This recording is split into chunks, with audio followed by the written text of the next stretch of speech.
suara berikut tadi mulai lagi. Bisa dilanjutkan pemaparannya? Silakan lanjutkan aja Pak. Bapak Ketua. Lanjutkan. Saya ya lanjutkan ya. Iya, berarti. siap. Tadi sampai mana ya? Selesai? Sampai pada titik mana kita berbicara? Sampai kepada sejauh mana peran masyarakat mungkin dalam hal pengawalan industri ini.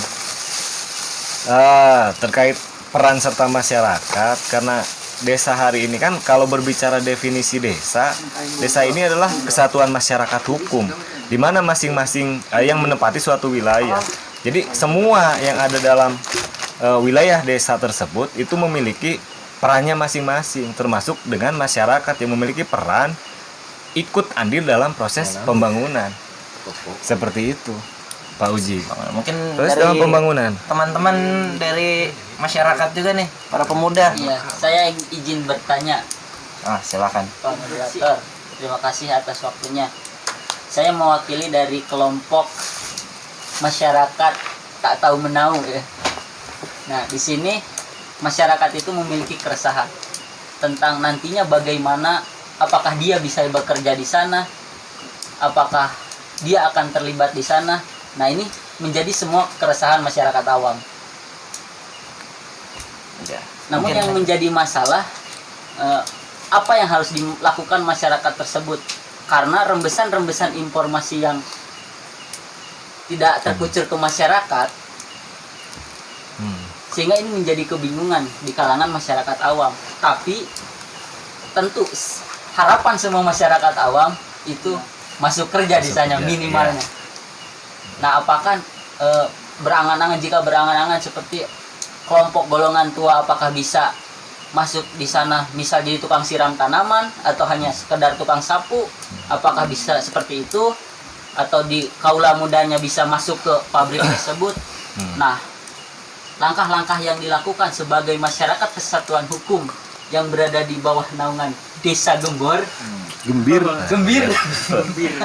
apa yang harus dilakukan masyarakat itu dengan proses-proses yang sesuai dengan ketentuan hukum. Oke, menarik tuh, mungkin bisa dijawab tadi kan, Karena masa suara-suara sumbang di masyarakat itu tertuju kepada Pokja itu sendiri karena kurangnya informasi.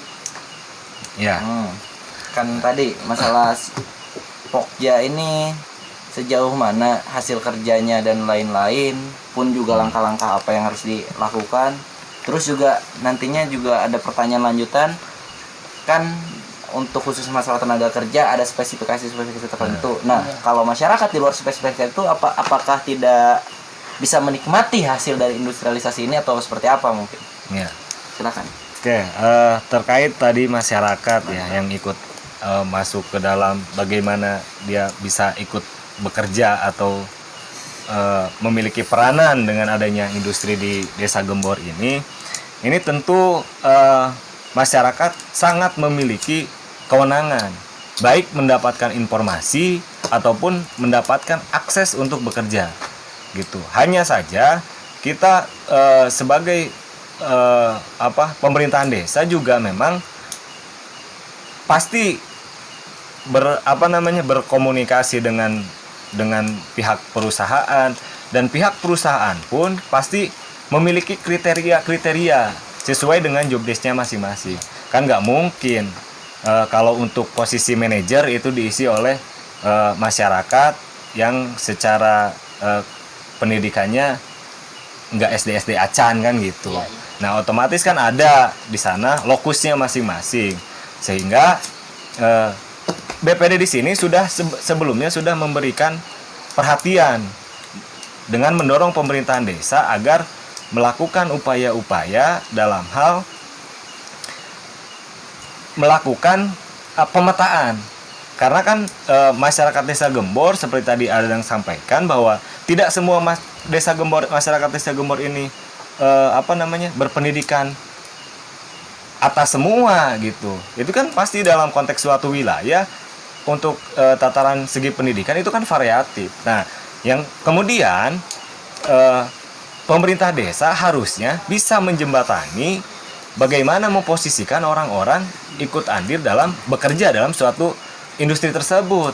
Nah, seperti itu. Jadi memang selain melakukan hal itu, pemerintah desa juga perlu mengoptimalkan masyarakat yang hari ini masih berpendidikan di bawah wajib belajar 9 tahun atau 12 tahun sekarang. Nah, itu kan yang harus jadi perhatian khusus. Nah, sebelumnya kita sudah menyarankan bahwa 2021 dalam pos anggaran 2021, karena Desa Gembor hari ini sudah masuk ke dalam kategori industri, maka harus ditingkatkan pos untuk pemberdayaan masyarakat. Contoh misalkan, apa sih kalau misalkan pemerintah desa ini kebingungan bagaimana mengalokasikan anggaran untuk pemberdayaan, maka kita kasih saran. Dengan adanya industrialisasi, silahkan didata berapa masyarakat yang hari ini masih berpendidikan SMP misalkan. Berapa yang SMA, berapa yang perguruan tinggi. Nah, untuk yang hari ini masih SMP gitu, saya sarankan agar pemerintahan desa mengalokasikan anggaran dari pos anggaran pemberdayaan untuk meningkatkan atau mengupgrade. Sekarang kan tidak susah untuk mendapatkan pendidikan. Yang hari ini SMP ingin melanjutkan ke SMA kan tidak perlu lagi, ya misalkan yang usianya udah 30 tahun, 25 tahun, gak harus lagi masuk ke SMA yang formal, tapi ada juga sekolah yang non formal. Iya. Nah, bisa dilakukan upaya yang seperti itu gitu untuk meningkatkan, mengupgrade sisi pendidikan masyarakat Desa Gembor. Jadi sudah tidak ada lagi yang hari ini bekerja sebagai tukang ngepak ikan ya gitu, yang dari segi pendidikan mungkin ini masih di bawah standar. Kalau misalkan pemerintahan desa tidak ikut andil dalam proses pengupgradean pendidikan masyarakatnya, saya pastikan bahwa masyarakat Desa Gembor itu akan jadi penonton. Dengan adanya industriasi, dia akan menonton gedung-gedung yang menjulang tinggi, gedung-gedung berasap karena di sana ada pabrik, ada industri. Nah, jadi upayanya seperti itu. Jadi sudah lagi tidak harus mengoptimalkan pos anggaran seefektif mungkin untuk pemberdayaan masyarakat desa. Oke, mungkin seperti itu, Pak. Dipotong dulu nih. Sebelumnya kan tadi pertanyaannya sebenarnya peralihan penghasilan ataupun buah-buah ekonomi itu kan sebenarnya dari masyarakat ataupun orang-orang yang umurnya cukup tua sebenarnya, yang punya sawah, yang punya pertanian diolah. empang dan lain-lain. Akhirnya ada peralihan lahan menjadi lahan industri, tentu kan kehilangan mata pencahariannya. Ya. Nah, solusi untuk orang-orang seperti ini yang sudah tidak mau bersekolah gitu, tidak mau lagi mengupgrade dirinya, itu seperti apa gitu. Padahal mereka yang paling terdampak karena kehilangan pekerjaannya. Itu yang pertama. Nah, yang keduanya mungkin terkait tadi. Sejauh ini pertanyaan kedua mungkin, komunikasi dari pihak desa ke perusahaan itu seperti apa? Langsungkah atau seperti apa mungkin? Oke, yang tadi ya, yang pertama saya akan jawab itu terkait bagaimana masyarakat yang secara lumbung perekonomiannya itu bisa jadi tergerus karena adanya sektor industri yang ada di Desa Gembor. Mungkin seperti itu, Pak. Dan secara Uji ya, dan secara demografi cukup potensial untuk ekonomi kayak sawah, kayak petani ikan ya, empang-empang yang ada di Desa Gembor. Nah, kalau kemudian, sebenarnya yang saya khawatirkan itu begini, Pak Uji ya, dan teman-teman, bahwa saya tidak khawatir kalau hanya sekitar 100 hektar tanah yang dijadikan, yang tadinya tanah sawah, tanah ladang yang dijadikan industri, yang 100 hektar, saya tidak terlalu mempersoalkan itu. Tapi suatu keniscayaan bahwa yang 100 hektar yang dialihfungsikan, yang tadinya sawah, yang tadinya ladang jadi industri, itu bukan tidak mungkin ribuan hektar selanjutnya itu akan mengalami alih fungsi juga. Kan bukan tidak mungkin seperti itu. Contoh kita lihat di Karawang, itu kan bagaimana potensi pertaniannya, sawahnya. Ketika ada industri masuk, itu kan sudah lagi bukan sektor pertanian yang jadi unggulan, tapi industri. Nah, itu pun yang bakal terjadi di Desa Gembor. Nah, makanya ini yang saya ingin sampaikan bahwa industrialisasi itu memang tidak bisa dicegah, gitu. Dan untuk sektor pertanian pun sebagian kecil mungkin akan mempertahankan dengan tetap menjaga lahannya untuk tidak dialihfungsikan atau untuk tidak dijual ke pihak industri. Tapi kan sekuat apa masyarakat mempertahankan pakasabannya gitu, mempertahankan empangnya, mempertahankan sawahnya, sementara tekanan industri itu semakin kencang, semakin besar. Nah, ini kan yang menjadi hal yang menarik. Oke, Nah, solusinya tadi buat abah-abah yang tadinya punya sawah menjadi industri, apakah bisa kerja di sana atau enggak? Nah, itu mungkin yang harus dipikirkan juga. Menurut saya sih gini ya, kalau saya melihat dari pertanyaan apakah bapak-bapak atau abah-abah bahasanya, tadi saya dipertanyakan abah-abah, ada slot mungkin bahasanya, ya mungkin tadi tuh bilang uang kebun lah atau apa, disesuaikan dengan kebiasaan. iya. Hanya masalahnya saya sih nggak menyoroti abah-abah ya, yang saya soroti usia produktif lah. Usia produktif ini mau dibawa kemana? Pertama, dari yang ada, entah lulusan SMP, lulusan SD, dan bahkan ada yang tidak sekolah atau tidak lulus sekolah SD. Ini yang harus dipikirkan. Kita menanti, saya harus mengatakan bahwa saya menanti turunnya pemerintah desa dalam hal pemberdayaan, khususnya di kepemudaan, karena hari ini saya melihat begitu kurang melibatkan pemuda. Jadi pemuda itu selalu dibenturkan dengan tokoh atau dengan sisi premanismenya gitu. Artinya harus dibuanglah hal-hal seperti itu, harus dibuang hal seperti itu. Biarkan anak muda yang berkreasi, berkarya lah, berkarya. Ada wadah ya Karang Taruna, maksimalkan itu. Jangan kemudian setiap hal itu dijegal, dikhawatirkan, dicurigai dan sebagainya. Bahwa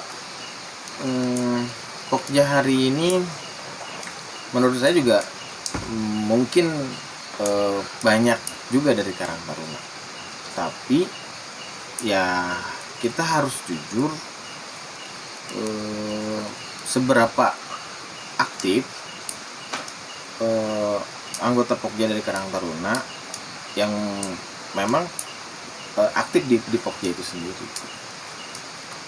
Apakah kemudian kalau kita melihat, misalkan kalau kita menilai ini misal ini, kalau kita melihat bahwa ini Pokja kok nggak ada dampak atau dirasa tidak efektif, apakah itu layak dipertahankan kepokjaannya ya? Atau solusinya seperti apa? Apakah ketika kita menilai bahwa Pokja ini tidak efektif, tidak ada dampak terhadap masyarakat, tidak ada dampak terhadap desa, solusinya gimana? Apakah kemudian merekonstruksi ulang, merubah orang-orangnya, atau membubarkan Pokjanya? Meskipun memang ini cukup terlambat menurut saya, karena sebentar lagi final. Tapi daripada tidak sama sekali dan menjadi benalu apa istilahnya, artinya bukan benalu, hanya menambah beban atau menambah pekerjaan orang-orang yang ada di desa, menambah pekerjaan orang-orang di BPD, di Karang Taruna. Ya untuk apa? Balik lagi aja, balik lagi ke posisinya masing-masing dan lakukan kerjanya. Daripada seperti tawarannya, bukan kemudian, kalau saya sih berpikirnya ya ini menjadi salah satu, karena Pokja itu juga dibangun atas dasar kesepakatan masyarakat, yang itu diwakilkan oleh Karang Taruna, tokoh dan sebagainya, apakah kemudian layak dipertahankan atau seperti apa? Nah itu yang butuh ketegasan. Ya masyarakat secara struktur masyarakat memiliki keterwakilan, memiliki wakil di BPD. Artinya BPD yang kemudian bisa mengeksekusi apa keinginan masyarakat. Kalau dirasa menurut masyarakat dari lingkungannya masing-masing BPD mengatakan bahwa ini harus dibubarkan, ya mau nggak mau gitu. BPD harus mengatakan itu. Tapi ketika kemudian karena strukturnya kan gitu, masyarakat ada wakilnya di level desa yaitu BPD. Ya sampaikan aspirasi kita terhadap Pak Ketua BPD. Nah ini momentum yang pas menurut saya untuk mengaspirasikan. Ya saya tidak tahu, ya bukan maksud saya kita harus mengambil solusi apa.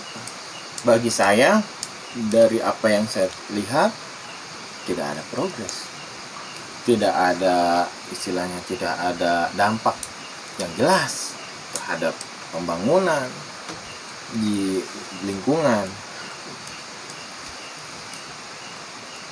Dipertahankan atau enggak, itu menurut Pak ini mungkin ini perwakilan masyarakat. Ya, Pak. Jika mungkin tadi lanjutan daripada ada Dang bahwa ketika menanyakan Pokja itu ada progres atau tidak, nah sejauh ini dalam beberapa bulan masyarakat itu akan bertanya-tanya berapa sih yang dihasilkan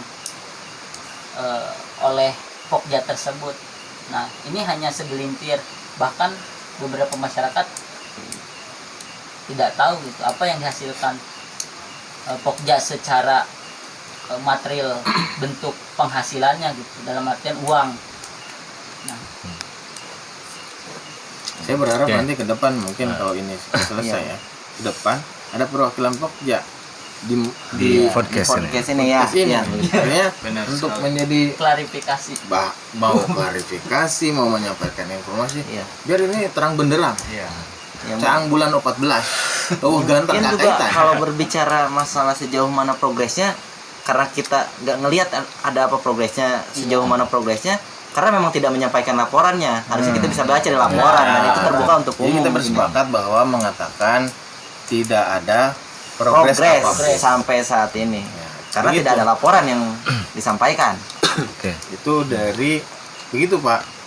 Menurut Pak. Bapak seperti apa? Seperti apa? Atau Ada Oke. Dari anggota deh, mungkin ada yang membawa juga aspirasi dari konstituennya mungkin.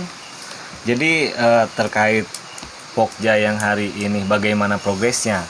Mungkin untuk beberapa wilayah itu memang ada keluhan terkait informasi, ketidakterbukaan informasi dan lain sebagainya. Sama Mungkin itu. untuk di minggu-minggu ini teman-teman juga merasakan hal yang sama.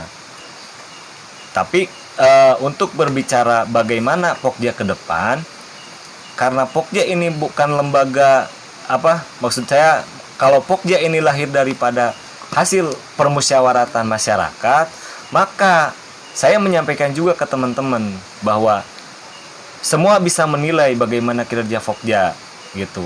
Nah, artinya karena Pokja adalah bagian dari masyarakat, dibentuk oleh masyarakat, yang kemudian saya kembalikan juga ke masyarakat seperti apa keinginannya.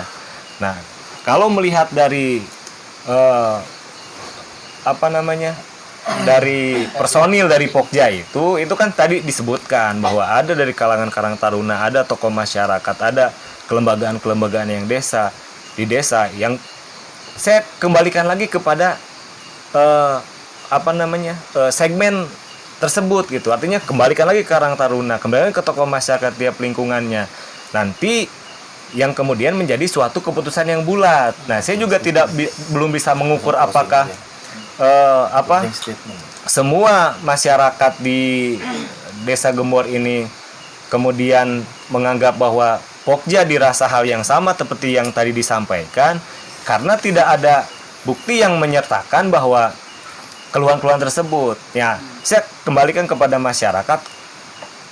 Kalau misalkan ada penilaian apapun terhadap Pokja, saya kembalikan bahwa teman-teman yang hari ini di BPD itu harus menampung apa yang disampaikan oleh masyarakat. Contoh misalkan begini, kalau misalkan ada masyarakat yang merasa tidak puas dengan kinerja Pokja dari semua wilayah yang ada di Desa Gembor, silakan mengundang BPD setempat untuk melakukan musyawarah. Untuk melakukan musyawarah, bagaimana tanggapan, bagaimana masukan, dan bagaimana evaluasi terhadap Pokja. Yang kemudian kita bulatkan dalam suatu forum permusyawaratan kembali. Gitu. Bahwa karena ini kan bukan lembaga yang antibody atau lembaga apa, ini lembaga yang dibentuk masyarakat kok. Masyarakat boleh menentukan bagaimana Pokja ke depan. Kalau dirasa Pokja ini tidak ada manfaatnya dan dirasa sudah tidak dibutuhkan lagi oleh masyarakat, ya untuk apa dipertahankan? Nah, kebalikannya, kalau dirasa Pokja ini menurut masyarakat ada andil besar dalam kehidupan bermasyarakat atau efek besar untuk lingkungan masyarakat yang ada di wilayah Desa Gembor khususnya, ya silakan mati-matian pertahankan Pokja gitu. Iya.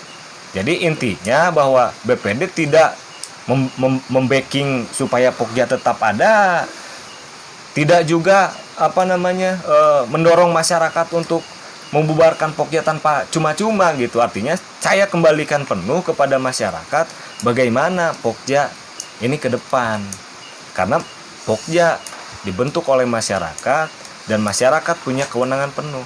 Di awal juga kami di BPD hanya memfasilitasi masyarakat agar tertata, karena tadi kalau flashback ke belakang itu kesenjangan sangat-sangat dirasakan dalam hal begitu ada bagaimana posisi pembangunan di Kuanglim. Itu kan tidak tertata dengan rapi, sehingga yang punya informasi, yang punya kedekatan dengan pihak pengusaha, ya mereka lah yang bisa menikmati. Nah, adanya Pokja diharapkan saya bisa merubah itu. Nah, ketika dirasa Pokja ini tidak sesuai dengan harapan masyarakat, maka masyarakatlah yang punya ketetapan, punya kekuatan untuk baik membubarkan ataupun mempertahankan. Begitu Fauji. Ya, dari beberapa perbincangan kita kali ini ada beberapa poin-poin yang dicatat, khusus masalah industrialisasi Desa Gembor. Dilakukan langkah adanya kesepakatan masyarakat untuk membentuk kelompok kerja sebagai penyebatan dari aspirasi masyarakat. Cuman sejauh ini dirasa tidak ada progresivitas yang signifikan, pun juga tidak ada manfaatnya untuk masyarakat. Ada dua pilihan. Pertama, merekonstruksi Pokja. Yang kedua, membubarkan Pokja. Tentu ini juga akan dikembalikan kepada masyarakat. Terlebih juga Pokja ini secara komposisi ada perwakilan dari tiap-tiap lembaga yang ada di desa, termasuk juga perwakilan masyarakat. Ini supaya dikembalikan ke yang masing-masing tadi sebagai perwakilannya, dan mau kedepannya seperti apa pun juga itu akan diambil dalam forum yang kesepakatan bersama pada akhirnya, seperti halnya ketika masyarakat mandatariskan orang-orang tertentu untuk menjadi perwakilannya di Pokja. Ya, terima kasih. Kita tutup. Wassalamualaikum warahmatullahi wabarakatuh.